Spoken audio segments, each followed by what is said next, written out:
प्रणाम जय मां बगलामुखी साधकों, कैसे हैं आप सभी।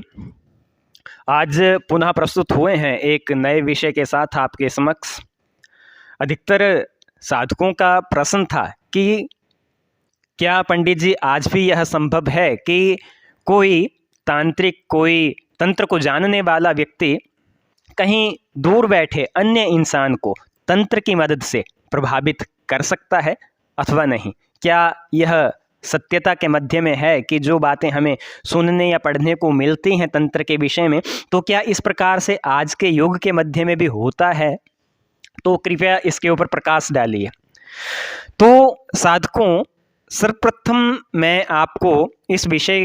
तंत्र के विषय के बारे में बताऊं तो तंत्र एक अत्यंत जटिल विषय है एवं अत्यंत गोपनीय विषय है। इसमें इस प्रकार की वस्तुएं भी की जा सकती हैं जो अन्य किसी भी माध्यम के द्वारा नहीं की जा सकती, जिन्हें अत्यंत कठिन कहा जाता है। तो तंत्र के अभ्यास के द्वारा, तंत्र सिद्धियों के द्वारा बड़ी ही सुगमता के साथ उन कार्यों को भी सिद्ध किया जा सकता है आज के युग में भी। तो साधकों, आपके प्रश्न का उत्तर है हाँ, प्रभावित किया जा सकता है किसी भी व्यक्ति को, किसी अन्य स्थान पर बैठे हुए व्यक्ति को,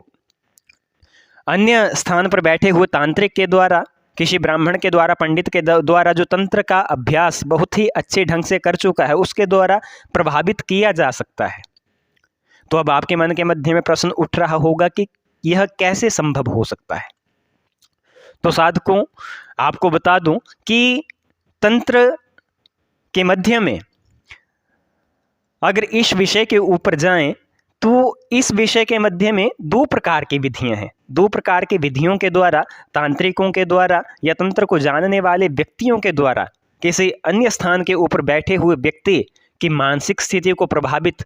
किया जा सकता है, उसके मन के विचारों को प्रभावित किया जा सकता है, उसके दिमाग को कंट्रोल किया जा सकता है। यह तंत्र के द्वारा संभव है। तो आइए जानते हैं कि क्या वो दो विधियां हैं जिसके द्वारा, और यह प्रमाणित तथ्यों के अनुसार, जो हमारे तांत्रिक प्रमाणित ग्रंथ हैं उनके मध्य में दी गई विधियां हैं और जिनके विषय में मैंने अध्ययन किया है। तो यह दो प्रकार की विधियां हैं। प्रथम विधि है ध्यान साधना के द्वारा। अगर किसी योग्य साधक ने अपनी तंत्र साधना के मध्य में योग विद्या के द्वारा अपने मंत्र को इतना सिद्ध किया हुआ है कि उसका जो कुंडलिनी चक्र में आध्यात्मिक चेतना का स्तर है वह स्वाधिष्ठान चक्र से ऊपर उठ गया है, उसकी जो चेतना है, आध्यात्मिक चेतना है, वह स्वाधिष्ठान चक्र से ऊपर है।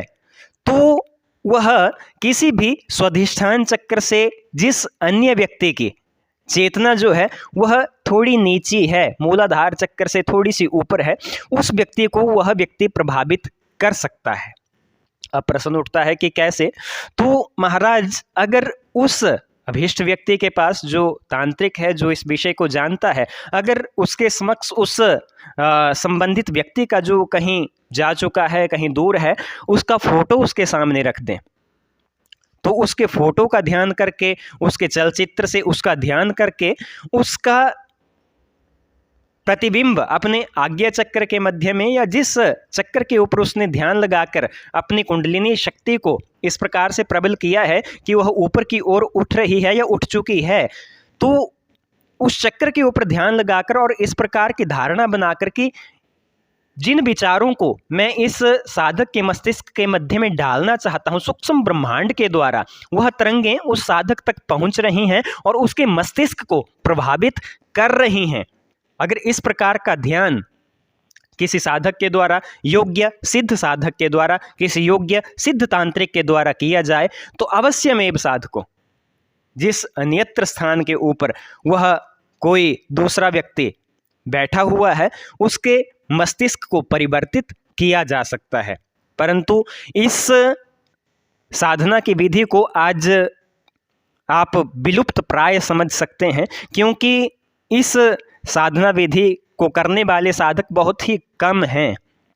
आज के युग के मध्य में। और जो दूसरी विधि मैं आपको बताने जा रहा हूं, तो दूसरी विधि महाराज आज के युग के मध्य में अधिकतर तांत्रिकों के द्वारा प्रयोग में लाई जाती है, जो थोड़ी खतरनाक भी है, जिसके द्वारा व्यक्ति के गुण धर्म जिस वस्तु के मध्य में है उसके ऊपर कुछ क्रिया, कुछ अनुष्ठान करके उस व्यक्ति को दूर से ही प्रभावित किया जा सकता है। अब गुण धर्म से क्या अभिप्राय है आप पूछेंगे, तो महाराज जिस प्रकार से आप किसी भी स्थान के ऊपर बैठे हुए हैं,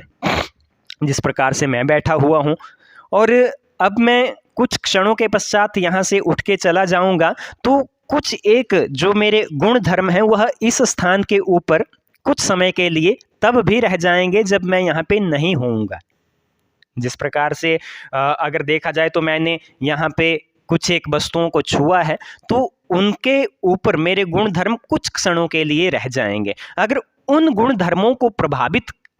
कोई तांत्रिक, कोई तंत्र को जानने वाला व्यक्ति उन गुण धर्मों को प्रभावित करता है, कर सकता है, तो वो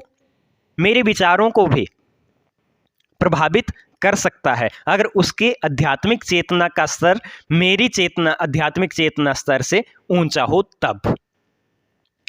तो महाराज सबसे अधिक जो हमारे गुणधर्म सबसे अधिक